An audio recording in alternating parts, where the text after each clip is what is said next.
Boa noite a todos. Agradeço a André Ronaldo aí pelo convite para essa segunda conferência aí da Space Med, para falar de um tema que... Falar de medicina aeroespacial, de um modo geral, é apaixonante para mim. Eu já venho de longa data nessa área. Os primeiros voos foi muitos anos atrás que eu comecei a fazer o transporte aeromédico. Depois eu me capacitei melhor, me qualifiquei melhor. Fui professora da faculdade aqui, FTC, aqui da Bahia, na área de ciências aeronáuticas, para a formação do piloto comercial. Hoje eu sou diretora do serviço aeromédico da empresa Abaeté Aviação, uma empresa de 45 anos de existência. Nosso serviço lá tem 10 anos. Eu já tinha instituído já outro serviço antes de outra empresa também, que é a DN UTI Aérea também. Fui por 6 anos médica do grupamento aéreo da Polícia Militar da Bahia, no resgate aeromédico. E há 4 anos eu estou focada nessa parte do offshore. Nós temos aqui uma base de gás, aqui em Manati, aqui na Bahia. E realmente, como o próprio André comentou aí, é uma crescente esse offshore realmente no mundo todo. Tá? Já escrevi capítulo de livro, estou para lançar um livro meu aí, se Deus quiser, esse ano. Eu estou precisando um pouquinho de tempo, mas se Deus quiser, esse ano. E foi convidada para falar um tema muito importante, que é sobre os serviços aeromédicos no Brasil, se nós realmente estamos preparados para uma nova pandemia. Pessoal, para a gente se preparar para uma pandemia do futuro, a gente tem que lembrar do nosso passado, como foi. Não foi só no Brasil, foi no mundo todo. Tá? Mas, para a gente falar do futuro, a gente tem que lembrar algumas coisas do passado, porque ele nos ensina. O passado ele nos traz muito aprendizado, ele nos ajuda a compreender o presente e a nos orientar para o futuro, porque, como todos se lembram aí, não foi fácil. Foi fácil para ninguém, de uma forma geral. Fazendo um pequeno resumo de como começou essa pandemia, o primeiro alerta do governo chinês sobre o surgimento de um novo coronavírus foi dado em 31 de dezembro de 2019. Tá? A Organização Mundial de Saúde decretou a emergência de saúde pública de interesse internacional no final de janeiro de 2020. E o Brasil identificou a primeira contaminação pelo novo coronavírus no final de fevereiro de 2020. Ninguém estava preparado. Ninguém. Nenhum serviço de aeromédico, eu vou falar do serviço aeromédico, que é o tema que a gente está falando. Mas ninguém, né, aeromédico, terrestre, qualquer tipo de serviço, não estava preparado para essa pandemia.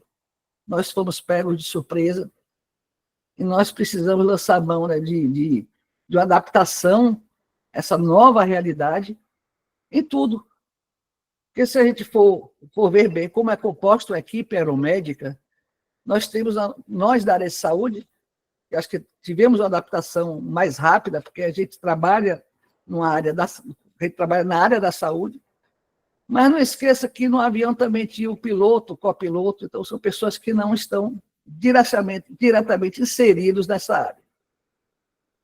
E realmente eu me lembro de cada detalhe do que aconteceu, tá? Como foi que a gente conseguiu nos organizar, quando eu falo a gente da nossa empresa, de um modo geral, das empresas no mundo todo, de uma forma geral, mas eu estou falando aqui do Brasil, e a gente precisou realmente muito dessa atuação dos serviços aeromédicos durante essa pandemia.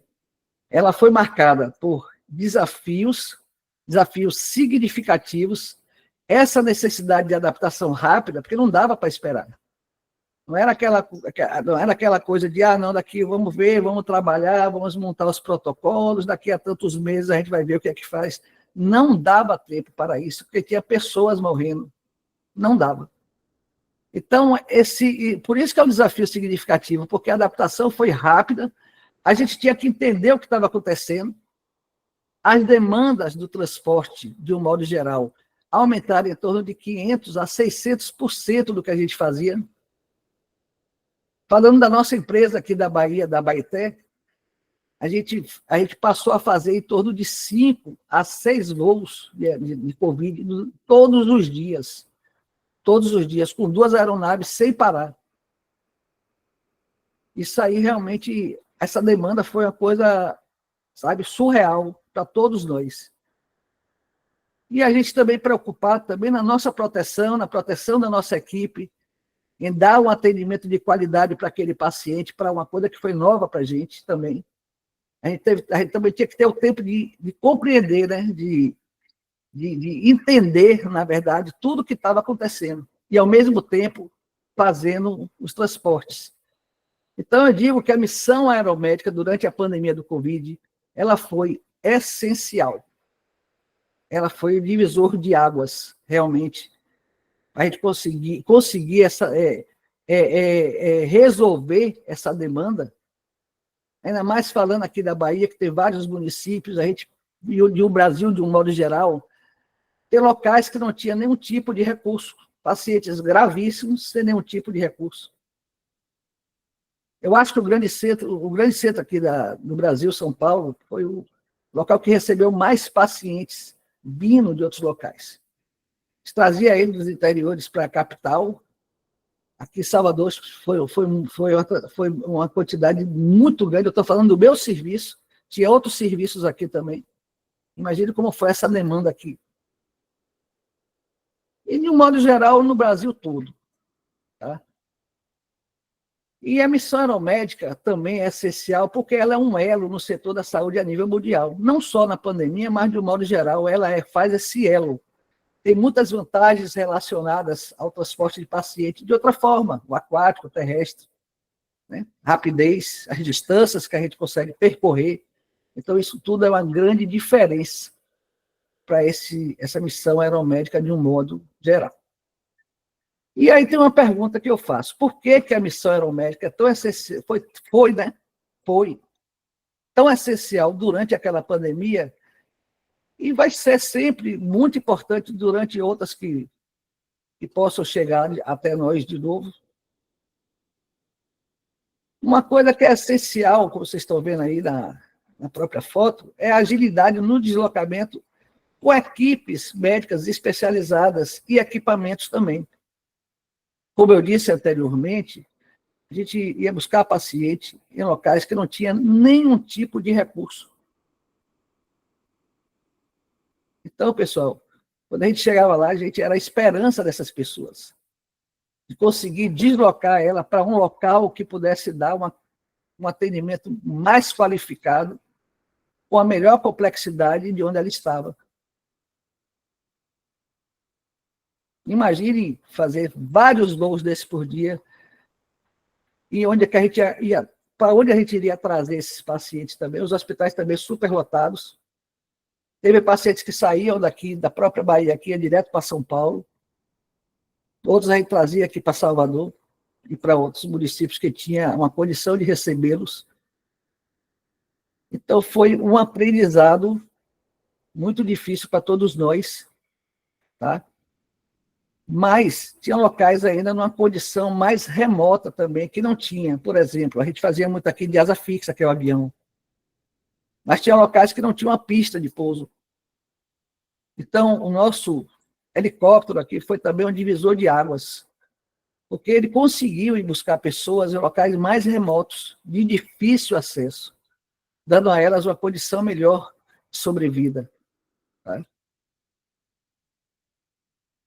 De uma forma geral, também a atuação crucial em emergências, a importância dessa missão aeromédica, tá? Transporte aeromédico, em desastre, como já aconteceu, né, alguns pontuais aí, potencialmente também em pandemias, então ele realmente é que faz a diferença nesses momentos e nessas condições. E a experiência da pandemia do Covid no Brasil, ela gerou um aumento significativo na demanda por transporte aeromédico, como eu já tinha dito anteriormente, especialmente para a remoção de pacientes com quadros graves, que estavam em locais sem nenhum recurso, e que necessitavam de tratamento em centros de referência e com maior disponibilidade de leitos e recursos. E equipamentos. Tá?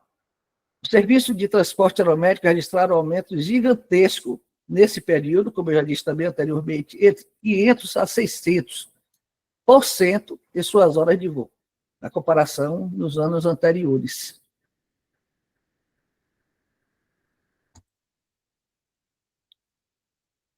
E o que foi que nós aproveitamos dessa pandemia? O aprendizado, os avanços e aprendizado do pós-Covid.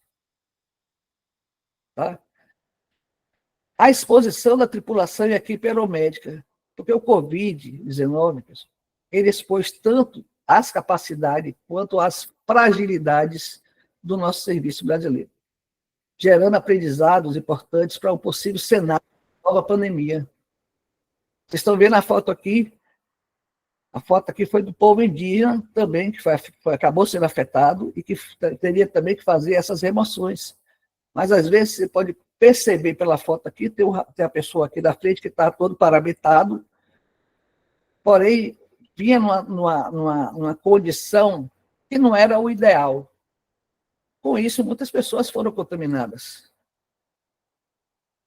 Porque a gente tinha essa fragilidade também. Até porque a gente sabe que na região norte, as condições também de se trabalhar lá é diferente de algumas outras regiões do Brasil. E eles também tiveram que se adaptar a essa nova realidade. Tá? É possível afirmar que o serviço está mais preparado do que antes. Hoje está mais preparado do que antes. Tá? Mas ainda tem muitos desafios ainda que a gente tem que percorrer ainda. E um reconhecimento também da importância desses serviços aeromédicos, desse transporte aeromédico. Ele demonstrou um papel crucial, especialmente em um país de dimensões continentais gigantescas como o Brasil. Se todas as regiões tivessem uma complexidade melhor, tivessem uma capacidade melhor de atendimento, mas mostrou que não. Foi o que a pandemia nos mostrou. Que realmente tinha locais que estavam superlotados, que não tinha nem aonde colocar o paciente em um leito. Então, houve esse aumento dessas transferências, ou por via aérea, ou por via terrestre, ou por via aquaviária também. Mas o que eu acho assim, que a pandemia também foi importante, foi na união de todos. Todos nós estávamos unindo numa mesma direção. Estávamos caminhando para uma mesma direção, que era ajudar os pacientes, tá? Transferir eles realmente para um local que pudesse dar continuidade àquele tratamento inicial, ou que precisava de algum equipamento que não tinha na localidade que eles estavam. De uma forma geral também, os governantes também, eles aumentaram o número de leitos em alguns locais aqui no Brasil, para que pudéssemos também recepcionar esses pacientes que vinham de outros locais. Então, na verdade, foi uma união geral, porque se não tivesse feito dessa forma, seria bem pior do que o que foi. E por isso que eu falo, nós aprendemos muito com o passado. A não cometer alguns erros, pelo desconhecido, na verdade. Erros pelo desconhecido. Tá? Houve uma mobilização sem precedentes de empresas privadas, forças armadas, corpo de bombeiro, polícia militar, SAMU, todos estavam engajados no mesmo propósito. Todos. Tá? É a chamada união faz a força.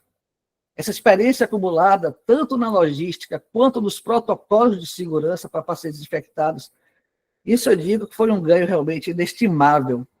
Nós aprendemos. Hoje, nós já aprendemos com o passado. Hoje a gente já entende como é que a gente deve se comportar.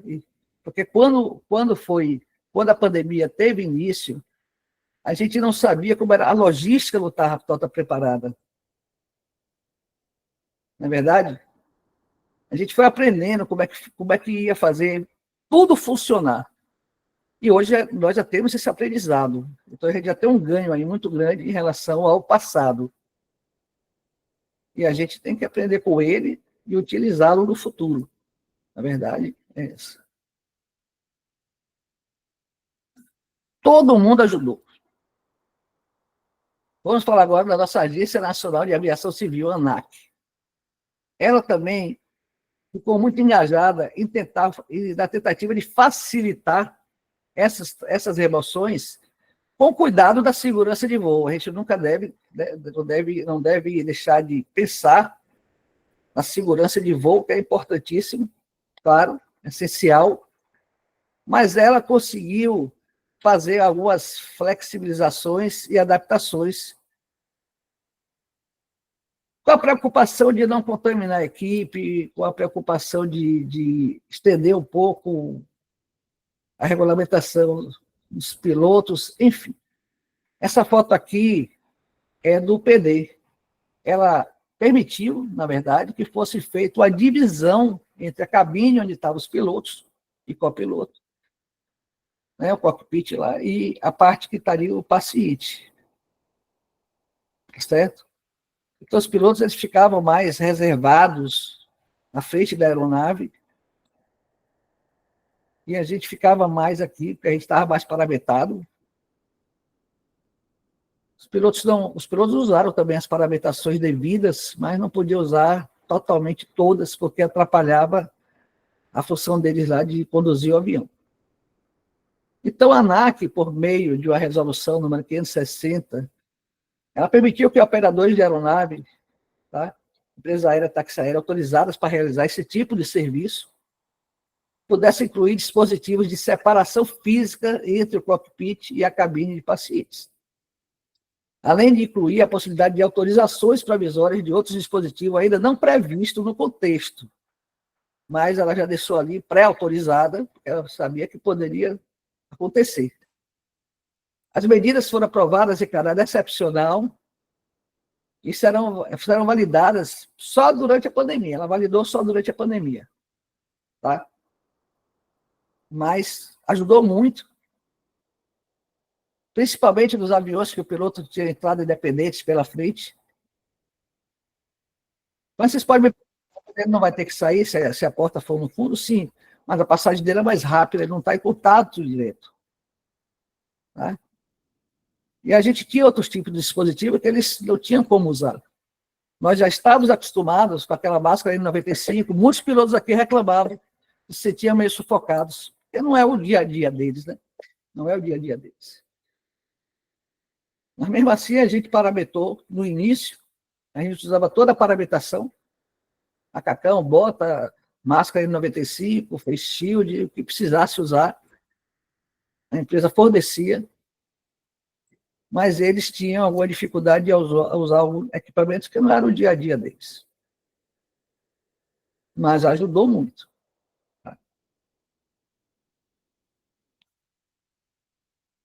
Autorizar, a ANAC também autorizou, na verdade, o uso da cápsula de isolamento para o transporte das vítimas do Covid. Nós temos uma daquela ali, que está na foto superior, para minimizar esse risco da contaminação da aeronave e dos próprios profissionais que estavam presentes também naquele espaço. Ela cria uma barreira de isolamento respiratório de contato contra o contágio dos vírus, tá? Ela aumenta realmente a segurança. O problema dessa cápsula é que se for um avião que tem que fazer você tem que entrar, né, via rampa e virar 90 graus, você não consegue, é muito difícil fazer com ela. Fora que pacientes também reclamavam ficavam presos, né? Quando o paciente estava entubado, estava sedado, era mais tranquilo remover. Mas pacientes que estavam aliviados era muito complicado, porque eles se sentiam meio sufocados com essa cápsula. Na parte de baixo, que vocês estão vendo aqui, é uma cápsula mais sofisticada.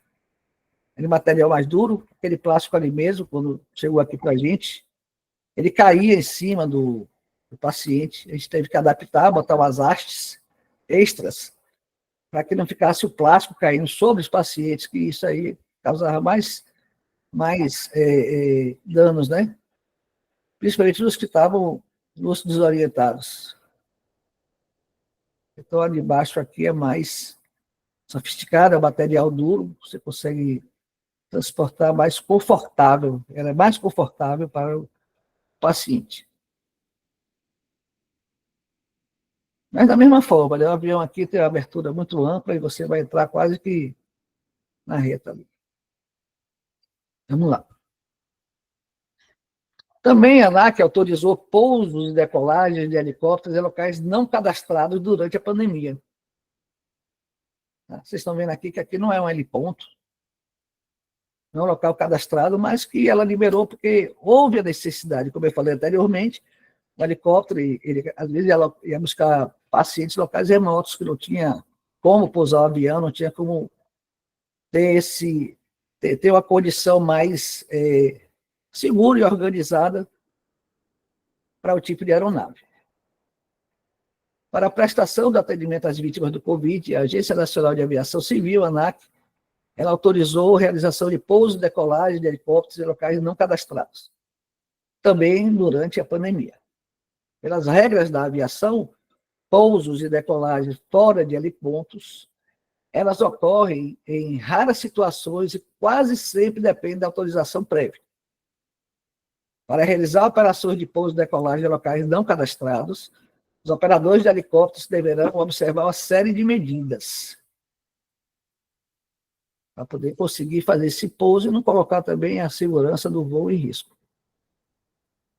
Então, vocês estão vendo que a ANAC ela contribuiu muito na época do Covid. Ela soube entender, na verdade, essas dificuldades e também ajudou muito nesse entendimento. Tá?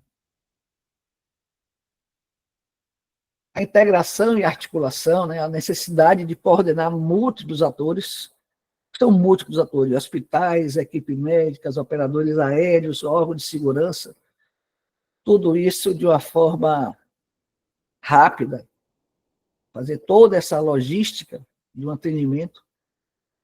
Então, isso aprimorou a articulação entre esses serviços.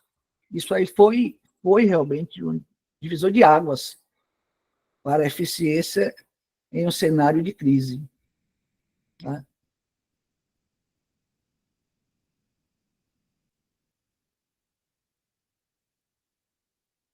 Mas, pessoal, os desafios eles continuam.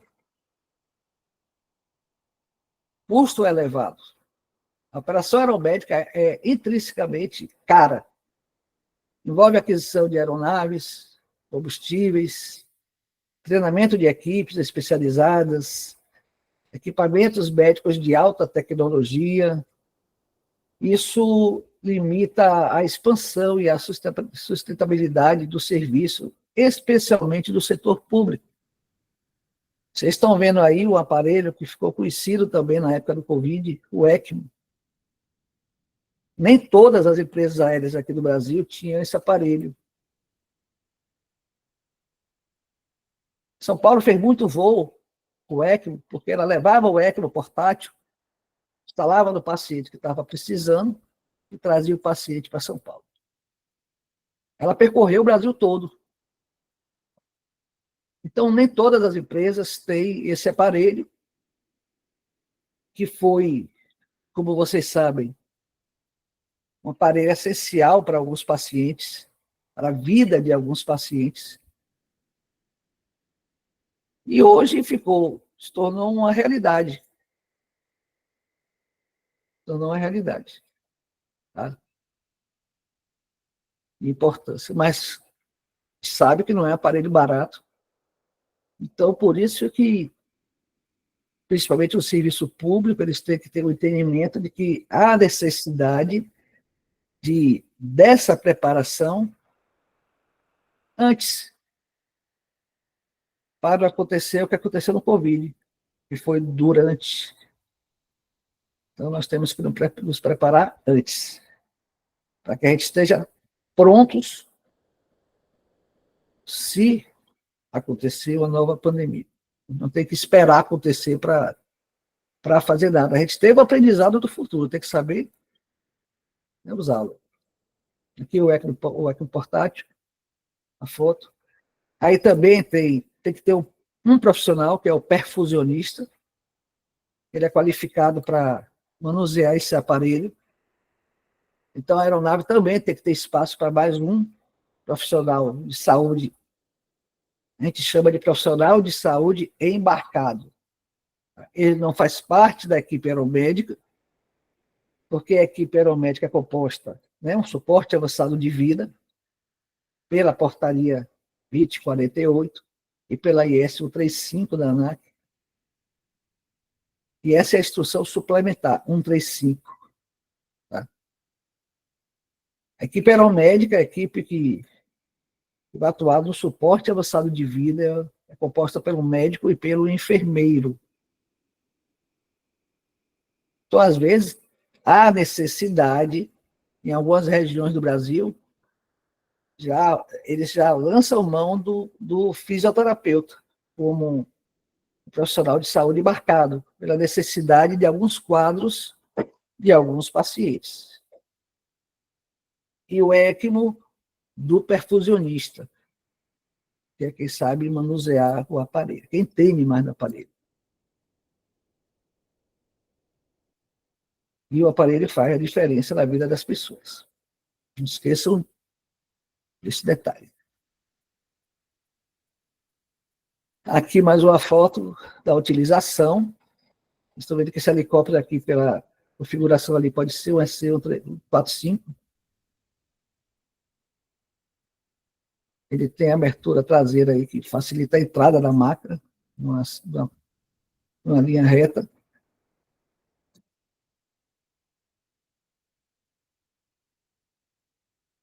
E tem os desafios que persistem, né? Ele tem que saber como resolvê-los em um momento mais tranquilo. E não esperar acontecer de novo. A infraestrutura e logística. Apesar dos avanços, a infraestrutura aeroportuária em regiões mais remotas ainda pode ser um gargalo. Então, aqui vocês estão vendo que o helicóptero está pousando no L-ponto. Área cadastrada, controlada, mas tem locais, regiões mais remotas, que, como foi dito anteriormente, se a ANAC não tivesse liberado, não tinha como fazer o pouso. Então, eles iam buscar os pacientes em área que, possivelmente, se não fosse essa visão que a ANAC teve e liberou realmente, não tinha como remover esses pacientes. E, às vezes, se pela falta do helicóptero, eles possivelmente teriam que percorrer longos caminhos pelo transporte terrestre até chegar ao local que alguma aeronave pudesse buscá-lo.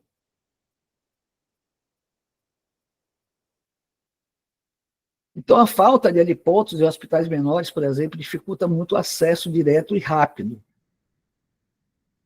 Faz muita diferença, realmente, muita diferença.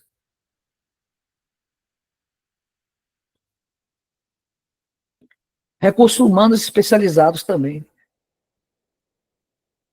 Pessoal, não dá. Uma coisa que é bom deixar clara para vocês, assim, o transporte aeromédico não é você pegar o paciente, botar no avião e decolar. Não é você pegar o paciente, botar dentro do helicóptero e decolar. Não, não é isso.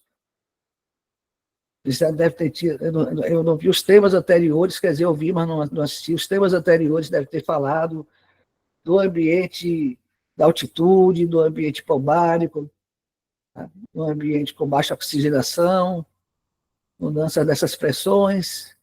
Então, não dá para pegar um profissional que não foi qualificado para trabalhar nesse ambiente. Eu chamo de um ambiente hostil para o paciente. Para todos nós que estamos na mesma cabine também. Mas o paciente ele está mais crítico. Então, isso tem que, as pessoas têm que entender que não é, eu vou pegar um médico aqui, um enfermeiro aqui, que nunca, não entende muito o que é o ambiente, né? O ambiente da altitude, as mudanças que ocorrem na fisiologia humana na altitude. O helicóptero, até que voa mais baixo, não tem tanta interferência.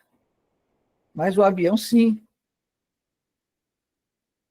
Você pega um avião não pressurizado, que voa até nessa zona fisiológica, lá 10.000 pés. Pode ser um avião pressurizado, que vai voar pressurização de cabine de 6.000 pés a 8.000 pés. Mas é diferente das pressões a nível do mar.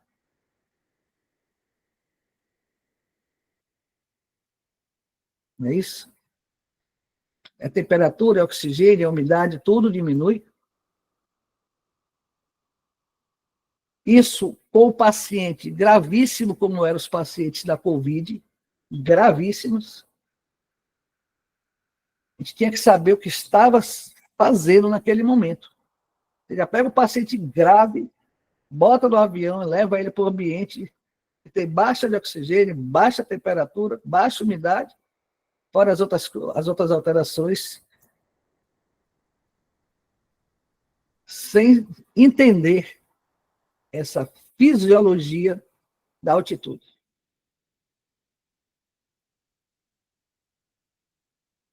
O ideal é que a gente pegue o paciente lá da sua origem, entregue ele no seu destino da mesma forma, numa condição melhor.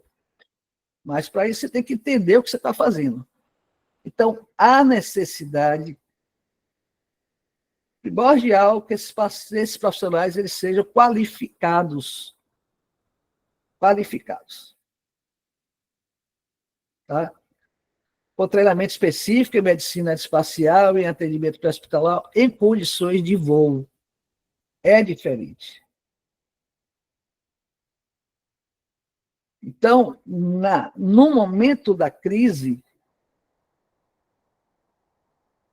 essa demanda para esses profissionais foi excedida.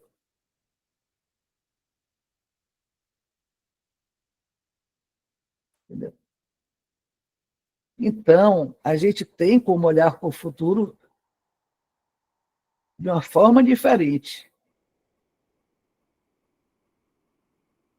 Se tem profissionais que querem trabalhar no transporte aeromédico, eles têm que procurar se qualificar, até para a segurança deles próprios.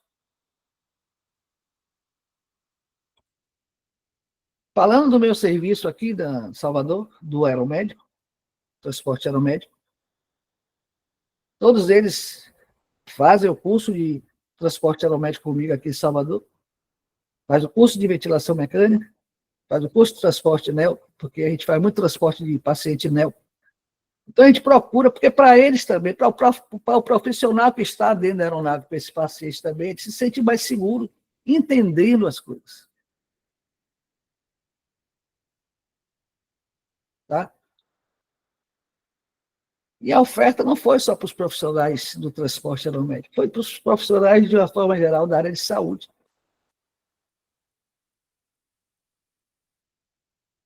Então, tá aí. Nós temos o tempo aqui para a gente melhorar essa condição, né, de qualificar esses profissionais, para que eles também possam dar um atendimento, né, de qualidade para esses pacientes que estão necessitando ali de uma condição melhor. Tá?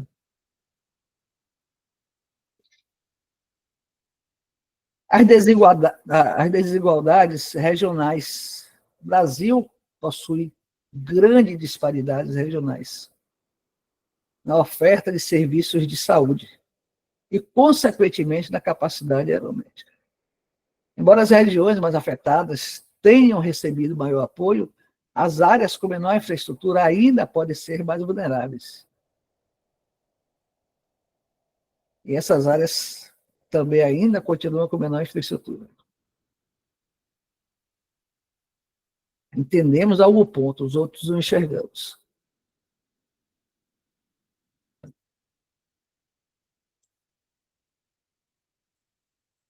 Regulamentação e padronização.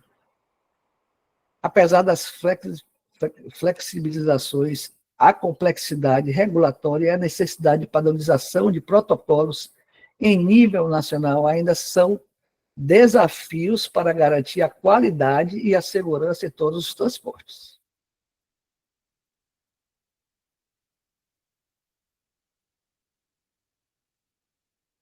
Há necessidade do protocolo? Ah, mas não esqueçam que protocolo não é receita de bolo. Cada paciente é um paciente diferente. Tá? Então, a gente tem que conhecer as maneiras mais adequadas e eficazes de realizar o transporte aeromédico seguro. A gente tem que entender. E não simplesmente, eu vou fazer o transporte aeromédico ali, vou pegar o protocolo aqui. Me dê um protocolo aí de transporte aeromédico. Eu vou seguindo a risca durante o transporte. Não é dessa forma, pessoal. Não é dessa forma. Então, os profissionais que têm interesse de trabalhar no transporte aeromédico, eles têm que se qualificar para isso.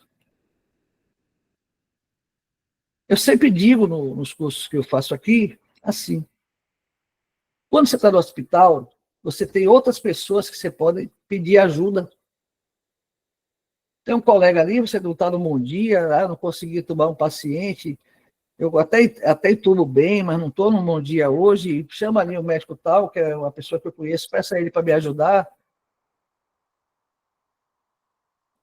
Ou então o enfermeiro também não está conseguindo aqui o acesso, pegue, por favor, chama outro enfermeiro ali, hoje também não estou num dia legal para mim, chama outro enfermeiro ali para me ajudar aqui. Ótimo, estamos todos juntos. Né? No hospital, todo mundo ajuda, sempre ajuda, chega uma emergência, todo mundo vai junto ali atender, enfim, tem várias pessoas para ajudar, e no aeromédico, tem várias pessoas também para ajudar? Não. A equipe de saúde é o médico e o enfermeiro, não é isso? Só tem eles dois ali. Inclusive, a gente não deve estar passando nenhum tipo de desespero para o piloto e com a piloto. Deixa eles ali sossegados, fazendo a parte deles, que é a segurança de voo ali. Nos levar em segurança para os locais. Então, a partir do momento que a gente pega o paciente, coloca na aeronave, fecha a porta, a responsabilidade sobre ele é da equipe aeromédica. Porque se você avaliou um paciente solo e avaliou sabendo que está em solo, a nível do mar, vai colocar ele na aeronave, você vai aumentar lá a altitude, vai decolar. Você tem que entender as mudanças que ocorrem na altitude enquanto seu paciente está a nível do mar. Tá? Então, você já tem que lançar a mão de algumas coisas. Não, lá em cima vai acontecer isso, isso e isso, porque eu sou qualificado para fazer esse transporte. Não é você pegar o paciente aqui, botar no avião, se tiver qualquer intercorrência eu resolvo lá. Não. Dizem que, claro, que intercorrência acontece em qualquer lugar, mas dizem que se aconteceu uma intercorrência durante o voo é porque esse paciente não foi bem avaliado quando estava ali a nível do mar.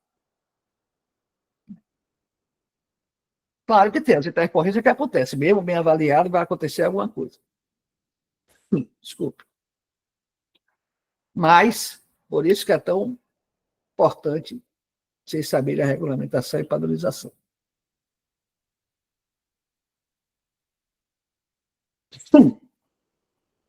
Financiamento contínuo. A manutenção de uma robusta capacidade aeromédica exige investimento contínuo. E a priorização desse recurso no orçamento público pode ser um desafio fora de períodos de crise evidente. Eu acho que não deve ser assim. Acho que tem que estar ali a condição tem que ser contínua, para que o serviço esteja sempre preparado. E não, não, deixa ali, deixa ali, deixa ali. Não, agora a pandemia está vindo aí. Agora está na hora de investir. Não é bem assim. Vocês lembram que na época do Covid, faltou recurso? Mesmo você com dinheiro ali para comprar, faltou recurso. Não é verdade? Então a gente não pode esperar a coisa acontecer para resolver. Você tem que resolver antes. Então, pessoal, aprendemos muito com o Covid. Muito. O serviço aeromédico brasileiro demonstrou resiliência capacidade de resposta durante a pandemia do Covid. Os aprendizados obtidos, a experiência das equipes, os investimentos realizados tornam o setor mais preparado para uma nova pandemia. No entanto, para estar verdadeiramente pronto, é fundamental que haja investimento contínuo, estratégia em aeronaves, equipamentos, na formação dessas equipes, fortalecimento da integração entre os setores público e privado, tá? Para uma resposta coordenada, eficiente e rápida, aprimoramento de infraestrutura, especialmente em regiões menos desenvolvidas. Você já sabe como essas regiões são, porque já não tenta resolver essas situações antes. Isso para garantir um acesso universal ao serviço, políticas públicas claras que estabeleçam prioridades, diretrizes para o transporte aeromédico em cenários de emergência sanitária, tá? Ou seja, há uma base mais sólida, mas a prontidão total para uma nova pandemia dependerá da continuidade dos investimentos e da implementação de estratégias de longo prazo para superar os desafios existentes. É o que eu digo. E nada adianta esperar acontecer para agir. Já passamos por essa história. Agora não tem mais desculpa. Nós já passamos por isso.